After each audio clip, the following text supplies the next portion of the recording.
पायल एक खुले मिजाज की जिंदा दिल लड़की होती है जिसे उसके पापा ने फुल्ली सेल्फ इंडिपेंडेंट बनने के लिए सब कुछ सिखाया हुआ होता है। एक शाम पायल अपनी बाइक पर सीटी बजाते हुए कॉलेज से घर वापस पहुंचती है, जिसे देखते ही उसकी मम्मी गुस्से में पूरा घर सिर पर उठा लेती है।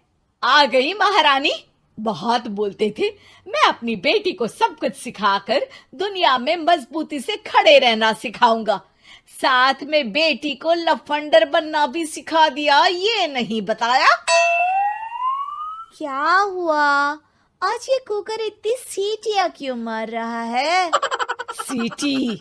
सारी फसाद की जड़ तेरी वो बाइक और सीटी है, उन्हीं से लड़के छेड़ती है ना तू। हाँ, ये तो गलत है, मुझे बताए बिना ही लड़का छेड़ दिया। हाय तौबा, ये कैसा पति और बेटी मिले हैं मुझे। अरे मम्मी यार, तुम ओवर एक्टिंग बंद करो, और मैंने कोई लड़का नहीं छेड़ा पापा। शिट यार।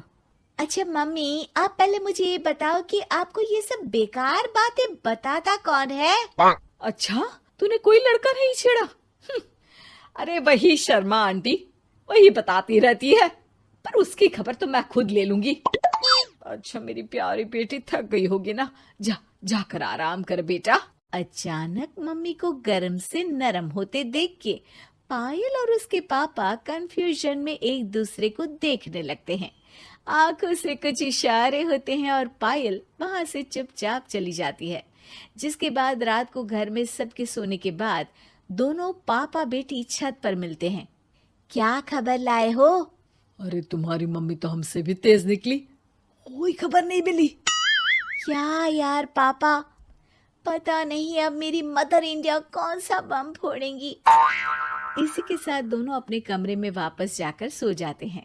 अगली सुबह पायल जैसे ही कॉलेज जाने के लिए तैयार होकर कमरे से बाहर निकलती है तो उसकी मम्मी उसे लड़के वालों के सामने ले जाकर खड़ा कर देती है। जी, ये है मेरी बेटी पायल, थोड़ी चंचल है लेकिन बहुत नेक दिल और होशियार है।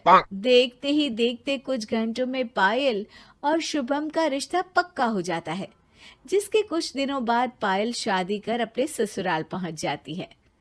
सोचा था मम्मी कोई बम फोड़ेंगी, पर उन्होंने तो सीधा मुझे उम्र कैद की सजा ही दे दी।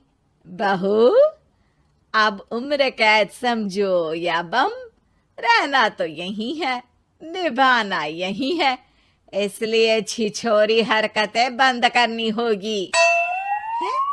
ये आप क्या बात कर रही हो? मैंने क्या किया? इतने मासूम ना बनो, मुझे तुम्हारे कारनामों के बारे में सब अच्छे से पता है। ऐसा बोलकर सास तो वहां से चली जाती है, लेकिन पायल सोच में पड़ी वहीं खड़ी रह जाती है। जिस पर शुभम उसके पास आता है। तुम मम्मी की बात का बुरा मत मानना, वो पड़ोस वाली आंटी ने उन्हें तुम्हारी बाइक चलाना, सीटियां बजाते हुए घूमना, बेधड़क सबसे बात करना वगैरह जैसी कुछ बातें बता दी है, जिसे सुनकर उन्हें गुस्सा आ गया है। पर फिक्र मत करना, धीरे धीरे साथ रहने से वो भी ठीक हो जाएंगी। Thanks for your concern, but I don't care. Payal सीधा अपने कमरे में चली जाती है। अगली सुबह कॉलेज जाने के लिए तैयार हो सीटी बजाते हुए कमरे से बाहर निकलती है, जिसे देख सास गुस्से से तिलमिला उठती है। महारानी, शादी के अगले ही दिन ये हीरोइन बनकर कहाँ चल पड़ी?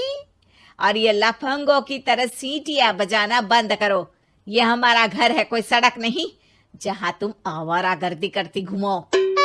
मम्मी जी, सीटी बजाने और कंफर्टेबल कपड़े पहनने से लोग कब से आवारा बनने लगे?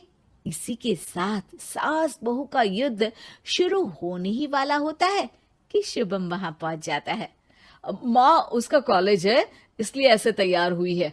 और पायल, तुम भी माँ को समझने की थोड़ी कोशिश करो ना प्लीज। सिचुएशन संभालकर शुभम और पायल घर से निकल जाते हैं। इसी तरह दिन बीतने लगते हैं, जिससे सास बहू की लड़ाइयों के बीच शुभम पिसता रहता है, लेकिन साथ ही वो दोनों एक दूसरे की आदतों को अपना भी लेती हैं। पर पायल का सीटी बजाना सास को आज भी नागवारा ही होता है।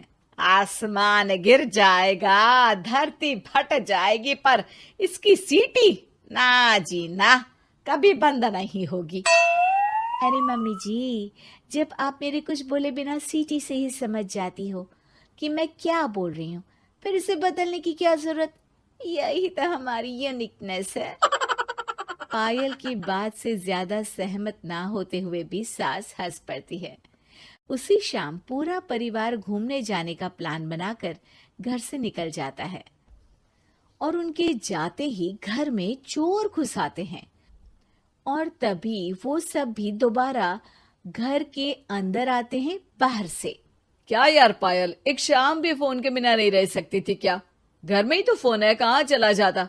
अब जल्दी अंदर जाकर अपना फोन लाओ, मम्मी और मैं यहीं बाहर वेट करते हैं।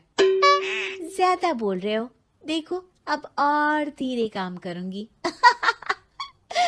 ऐसा बोलकर पायल घर के अंदर जाती है और बहुत देर तक बाहर निकल कर नहीं आती। अरे ये तो सच में जानबूझकर लेट करने लगी। चल कर देखते हैं ना।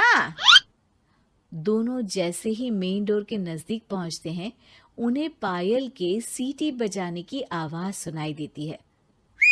हमें लेट करके खुद मजे से बैठी सीटियां बजा रही है। अरे गधे, ये मजा नहीं सजा है, जल्दी से पुलिस को फोन कर। माँ की बातों से कंफ्यूज्ड शुभम उसे देखता ही रहता है। सास खुद ही पुलिस को फोन कर देती है। कुछ देर बाद वो दोनों पुलिस के साथ घर के अंदर जाते हैं तो पायल एक कुर्सी पर बंधी होती है और सास को देखते ही दोबारा सीटी बजाने लगती है। सीटियों की दुकान फिर से शुरू हो गई तू? और क्या इन सबको कह रही है कि चोरा है चोरा है? तुझे कैद किया है, थोड़ा तो तरस खाकर डर हमसे। और प्यार से क्या बोल रहा है इससे? अरे इसके सर पर बंदूक लगा, ठोक दे इसको। अरे चल झूठे, तेरे पास तो हथियार है ही नहीं। सास की बात सुन वहां मौजूद सारे इंसान हैरान रह जाते हैं और पुलिस तुरंत उन चोरों को अरेस्ट कर लेती है। आपको कैसे पता कि इनके पास हथियार नहीं है? अरे सीटी नहीं तो बताया।